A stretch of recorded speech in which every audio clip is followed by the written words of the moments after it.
La bonne épouse est avant tout la compagne de son mari, ce qui suppose oubli de soi et bonne humeur. Arrête!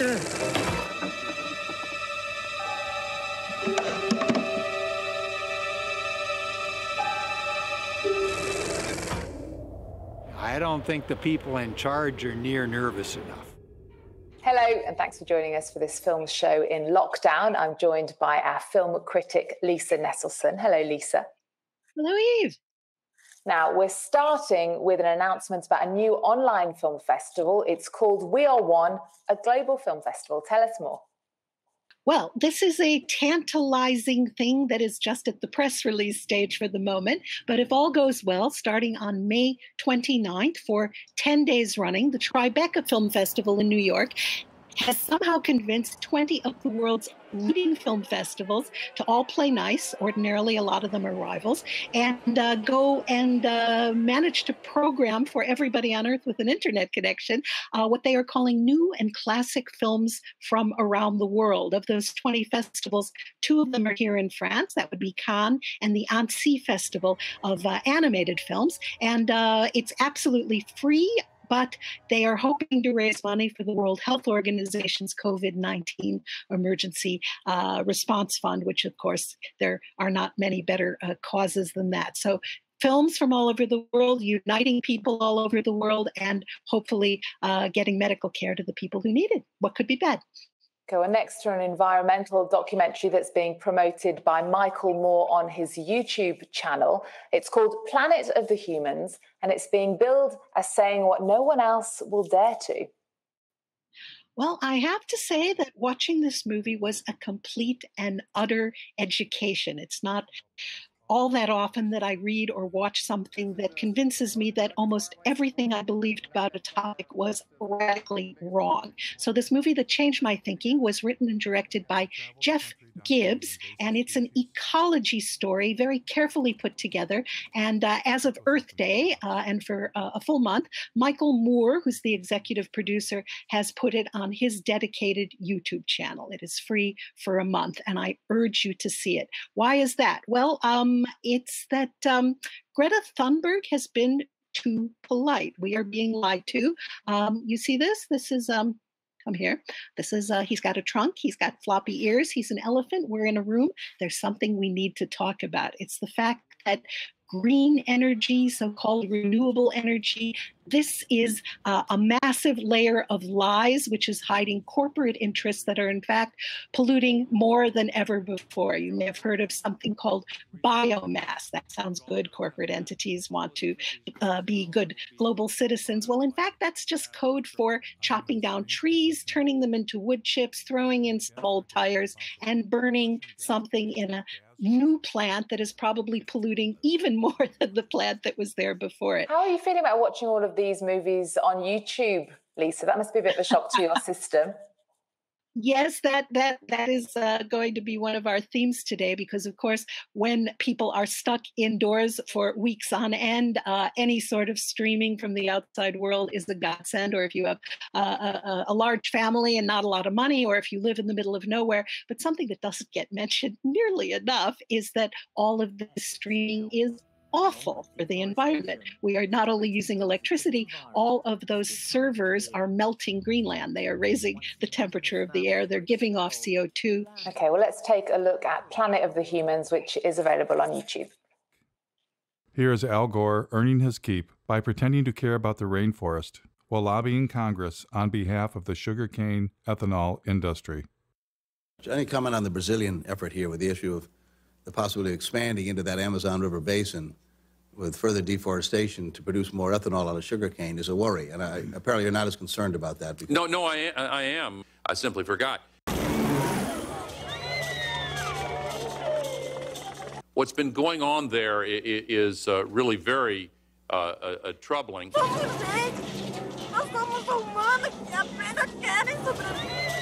So the film takes a swipe at green liberal A-listers like Al Gore, but it doesn't dare criticise Greta Thunberg. What do we learn about the environmental movement?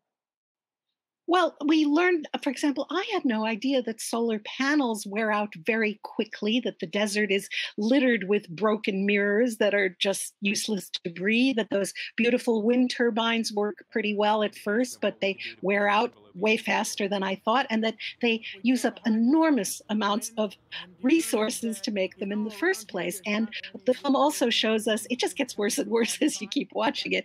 And it seems accurate, it seems well researched. The way that mines in all sorts of downtrodden nations, we extract essential things like lithium and cobalt that we absolutely require to power, say, the batteries in electric cars. So electric cars aren't going to save us. Solar panels aren't going to save us. And we see, the indigenous peoples of Brazil being kicked out by bulldozers because American corporations or European corporations feel that they need their sugar cane. So as I watched it, I began to feel more and more like the end of Heart of Darkness, not the horror, but the hypocrisy. Truly, I really felt educated after I saw this, and I urge everyone to look at it.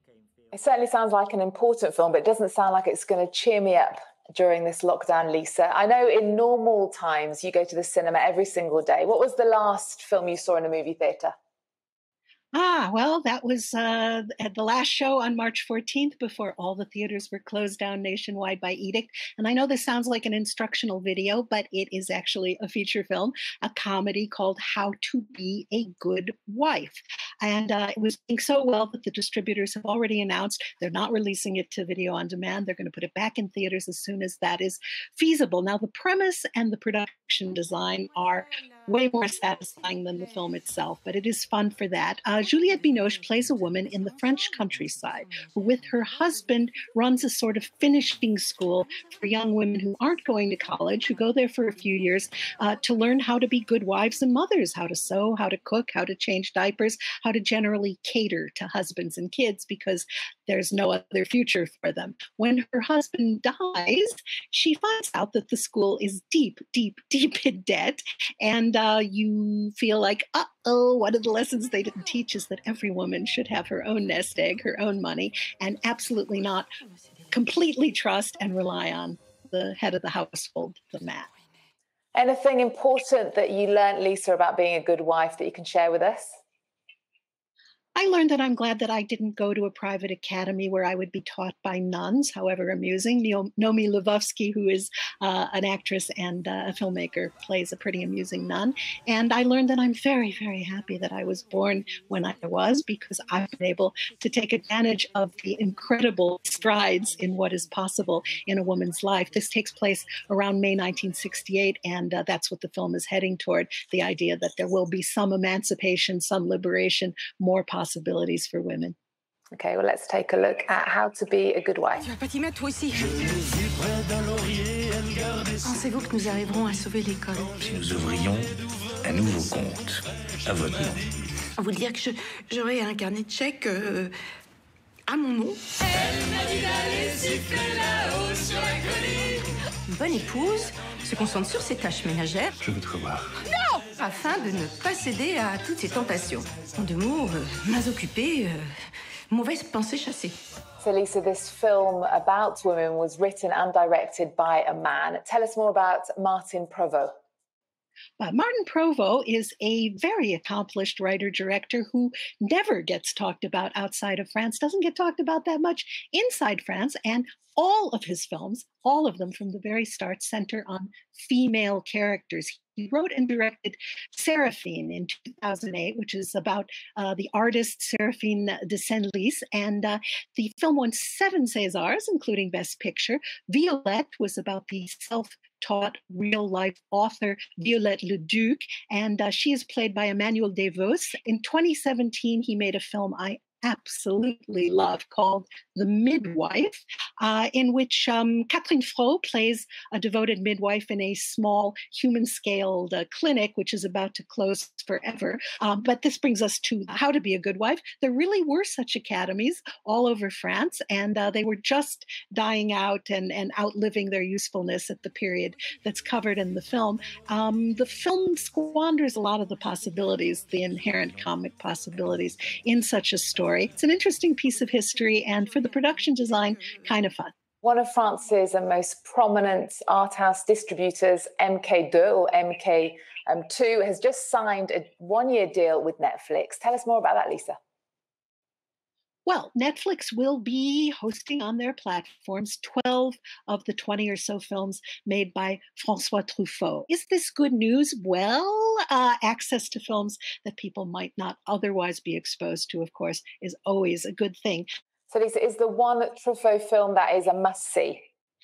Well, Jules and Jim is a masterpiece, but of the films that they're offering, the one that I think is best suited to this time of confinement is The Last Metro from 1980. It is the story of a theater, a legitimate theater in the last 2 years of the German occupation.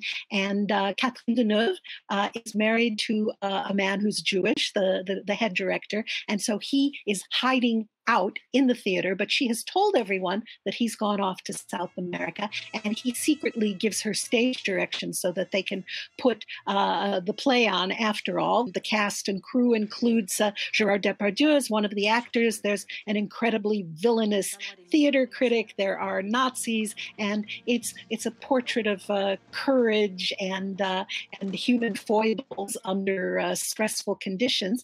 The title, The Last Metro, refers to the fact that when people did go out to entertainment during the occupation, they had to be absolutely sure that they caught the last metro before the curfew. Okay, Lisa, thank you. It's been a pleasure to chat to you. We're going to leave you guys at home with a snippet of The Last Metro. Thank you so much for joining us. See you next time. Écoutez-moi bien, on est embarqués sur le même bateau. On continue de jouer cette pièce ensemble, mais en dehors de ça, je vous demande de ne plus jamais m'adresser la parole.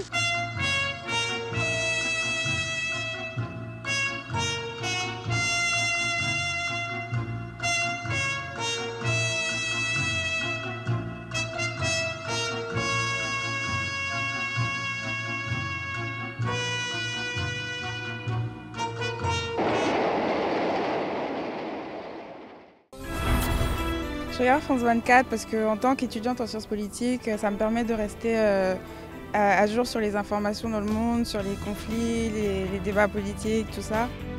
الاختلاف بين فرانس 24 والقنوات التانية في المحتوى المتنوع وفي التوجه الأقرب للحيادية. I like their coverage, especially with the news and the politics, but also I like the cultural aspect because that, me as a Kenyan, I get to learn a lot about Francophone, Africa, Francophone in general, whether it's in Europe or here, just from France 24.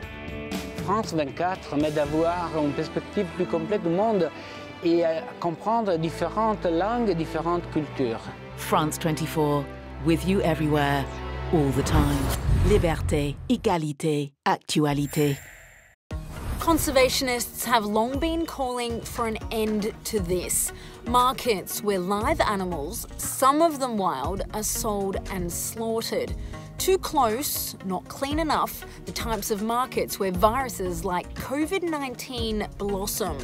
Some say that today's pandemic is a watershed moment for curbing the trade. But what happens if we continue with business as usual? Are we sleepwalking into another crisis? That's this week on Down to Earth. Down to Earth, presented by Mairead Dundas on France 24 and France24.com.